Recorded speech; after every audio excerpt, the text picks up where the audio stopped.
கர்த்தருடைய பரிசுத்த ஸ்தோத்திரம் உண்டாவதாக. இப்போ நம்ம பார்க்க போகிறது, விபச்சாரத்துடன் உனக்கு பங்கு உண்டு. விபச்சாரக்காரங்க யார்? சிலர் நினச்சிக்கிறாங்க, மற்றவங்களுடைய மனைவி கிட்ட பிரவேசிக்கிறது, அவங்ககிட்ட போய் அவங்க பேசுறது, அந்த மாதிரி இருக்கும்போது புருஷன்கிட்ட போய் மற்றவங்களுடைய புருஷனை பார்த்து பேசி அவங்களோட உறவு கொண்டு வந்து அதான் விபச்சாரம் நினச்சிட்டு இருக்கிறாங்க. அது விபச்சாரத்தில் ஒரு வகை. ஆனால் பல வகை உண்டு. விபச்சாரத்தில் பல வகை உண்டு. என்னன்னா, மற்ற 5:28 சொல்லப்பட்டிருக்குது, ஸ்ரீ இச்சையோடு பார்க்கிற எவனும் தன் இருக்கிறவருடைய விபச்சாரம் செய்தாயிற்றுன்றார். அதிலேயே ஒரு ஆண் அல்லது பெண் யாராக இருந்தாலும் இச்சையுடன் தினம் நாம் பார்க்கும் பார்வையில் அநேகரோடு விபச்சாரம் செய்வதை மறந்து விடுகிறார்கள். ஊழியர்கள் விசுவாசிகள் இச்சைக்குரிய பார்வையால் தன் வீட்டில் அனுகணும் அநேகரோட விபச்சாரம் செய்வதை மறந்து மற்றவர்களை குற்றப்படுத்தி பேசுகிறார்கள். இது மிகப்பெரிய தவறு. கண்களின் இச்சையால் வரும் தவறுகளின் தண்டனைகளும் இருக்கு. யோபு 31:1 இச்சையில் ஒருவரை பார்த்தால் அவரை குறித்து நினைவு சிந்தனையில் வருது. அப்புறம் தவறான சிந்தனை போகுது. அப்புறம் நம்மகிட்ட ஆவியான விலகி போறாரு. நம்ம நினைவு நல்ல வழிகள்லாம் மறந்து மாறி போய் ஒரு மனிதன் நற்குணங்கள் எல்லாம் மாறி போயிடும். அது மட்டும் இல்லை, 31:7 சொல்லி என் கண்களை பின்தொடரும். அந்த நபர் மீது மயக்கம் உண்டாகுது. அந்த நபர் ஒரு வழி தெரு, பஸ் ஸ்டாப், சரிங்களே, வாகனம், கோயில், இந்த மாதிரிலாம் நம்ம சத்தத்தெல்லாம் கேட்டு நம்ம செய்கிறோம். நம்ம மயங்கி போகிறோம். அது மட்டும் இல்லாமல் செல்ஃபோனு இவர்களின் நேரங்களை இறுதியும் பின்தொடரும். மனிதர்களையும் தெய்வங்களையும் மறந்து விடுகிறார்கள். கண்கள் அவர்களை விட்டு வாசல் எட்டி பார்க்குது. இதெல்லாம் கண்ணுனால வருது நம்மளுக்கு. அது மட்டும் இல்லை, 2 சாமுவேல் 13:1 இந்த நம்பர் மீது மோகம் உண்டாகுது. 13:2 ஏக்கம் வியாதி வருது. 13:4 மெலிந்து போவார்கள். ஏக்கத்தினால் இயற்கையாகவே நடை, உடை, நேரம் எல்லாம் மாறும். 2 சாமுவேல் சொல்லப்பட்டிருக்குது. 2 சாமுவேல் 13:5 நண்பர்களின் தவறான ஆலோசனை கிடைக்கும், தவறுகள் செய்வார்கள். நீதிமொழிகள் 6:12 கிண்டல் செய்வான், கஞ்சாடை காட்டுவான், இவர்களால் போதனை செய்வான். எரேமியா 5:8 அவர்கள் கொழுத்த குதிரைகளைப் போல காலம் எழுந்து அவனவன் தன் அயலானிட பெஞ்சாதியின் பின்னாலே கணக்கிறான். பஞ்சாதி பின்னாடி மனைவி பின்னாடி போறான். கண்களின் இச்சைக்கு தண்டனைகள். யோபு 31:10 விதமான இச்சை உள்ளவர்களின் மனைவி வேறு ஒருவருக்கு மாவரைப்பார் என்று வேற்று மனிதர்கள் அவள் மேலே சாய்வார்கள் என்று வேறு எச்சரிக்கிறது. 31:10 யோபு 31:10 11:12 என்ன சொல்லப்பட்டிருக்குன்னா, இது பாவம், அக்கிரமம். இந்த தவறுக்கு தண்டனை பாதாளம் பட்சிக்குமோ, பாதாளம் வரையும் பட்சிக்குமோ, சாகும் வரையும் துன்பப்படுத்தும், சம்பத்தை அழிக்கும். பார்த்தீங்களா, இது ஒரு வகையான இச்சை, விபச்சாரம். தேவனின் பங்கு சுதந்திரமும் கிடைக்காது.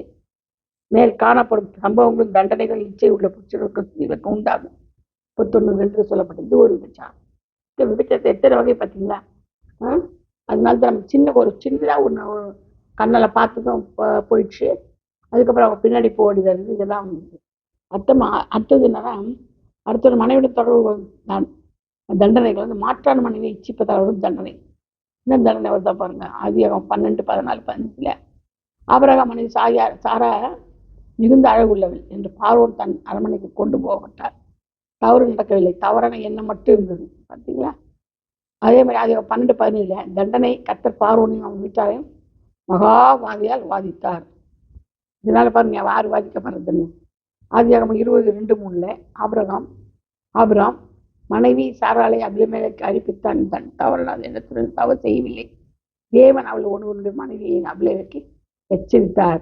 தேவன் எச்சரிக்கிறார். ஒரு மனைவி அவர் தொடாதன் அபிமெலேக்கு. தேவன் எச்சரிக்காத அவன் என்ன செஞ்சிருப்பான்? பாவத்துல விழுந்திருப்பான், அக்கிரமத்துல விழுந்திருப்பான். அப்புறம் ஆதியாகமம் 20:6 பாவம் செய்யாதபடி தடுத்தார். மனதில் தவறான எண்ணம் கொண்டதற்கு தண்டனை கிடைத்தது. தேவன் அபிமெலேக்குடைய வீட்டாரின் கர்ப்பங்களை எல்லாம் அணைச்சு போட்டார். பாருங்க, பாவம் செய்ய தடுத்தாரு. ஆனால் மனதில் தவறான எண்ணம் கொண்டான் இல்லையா, விபச்சாரத்தை பற்றி அவளை கொண்டு போயிடணும். அந்த எண்ணத்துக்காக அவங்க வீட்டார் எல்லாரும் கர்ப்பத்தை அணைச்சிட்டாங்க ஆண்டவர். பார்த்தீங்களா எவ்வளோ பெரிய பயங்கரமான விபச்சாரத்தினால எத்தனை வகையான விபச்சாரம் பாருங்க. அது மட்டும் இல்லை, 2 சாமுவேல் 12 தாவீது உரியாவின் மனைவியை எடுத்தார். தாவீது செஞ்ச உரியாவின் மனைவியை எடுத்தார். தண்டனைக்கு 1:4 திரும்ப செலுத்த வேண்டும் என்று நாத்தான் தீர்க்கதரிசி எச்சரித்தார். மற்றவன் மனைவியை நினைத்தாலும் எடுத்தாலும் தண்டனைகள் உண்டு. 2 சாமுவேல் 2:11 உன் ஸ்திரீகள் எடுத்து அடுத்தவனுக்கு கொடுப்பேன். பார்த்தீங்களா, அவங்க ஒருத்தம்போ அவனோ ஸ்திரீகள் எடுத்தா ஆண்டவர் என்ன செய்வானா, அவன் கொண்டாட்டி எடுத்து இன்னொருத்தருக்கு கொடுத்துருவான்னு சொல்றாரு. 2 சாமுவேல் 12:11 அதே 12:14 உனக்கு பிறந்த பிள்ளை சாகும். போச்சா, அதுவும் போச்சா. அடுத்தது 13, 14, 15 அம்னேன் தங்கை தாமரை கெடுத்தான். தாமார் என்ன செஞ்சுட்டாங்க? கெடுத்துட்டான் அம்னோன். 13, 28 அப்சலோம் தம்பி அம்னேனை கொலை செய்தான். பார்த்தீங்களா எவ்வளவு நடக்குது பார்த்தீங்கன்னா, அது ஒரு விபச்சாரத்தினால ஈடுபட்டதுனால. அதே மாதிரி 16, 11 சொல்லப்பட்டது, தகப்பன் தாவீதுக்கு மகன் அப்சலோம் எதிரியானான். தாவீதுக்கு கர்த்தர் கொடுத்த தண்டனை தாவீது அனுபவித்தபடியால் தாவீதுக்கு மன்னிப்பு கிடைத்தது. 2 சாமுவேல் 12:13 நீ சாகாதபடிக்கு கர்த்தர் உன் பாவம் நீங்க செய்தார். பார்த்தீங்களா, சாகாதபடிக்கு பாவத்துல இருந்து செய்யறான், அவனுக்கு எந்த தராது. தாவீதை கர்த்தர் மன்னிக்க காரணம் நீதிமொழிகள் 11:31 தாவீது தான் செய்த தவற்றுக்கு தண்டனை அனுபவித்தார், இது ஒரு நீதிமானுக்கு பூமியில் சரி கட்டப்படும். அது மட்டும் இல்ல, 33 சங்கீதம் 33:18 தாவீது கர்த்தருக்கு பயந்தவர், கிருபைக்கு காத்திருந்தவர். ஆண்டவருக்கு பயந்து கிருபைக்கு காத்திருந்தா ஆண்டவர் செய்யறவங்கள மன்னிச்சு பூமியில நீதியை சரி கட்டினார்.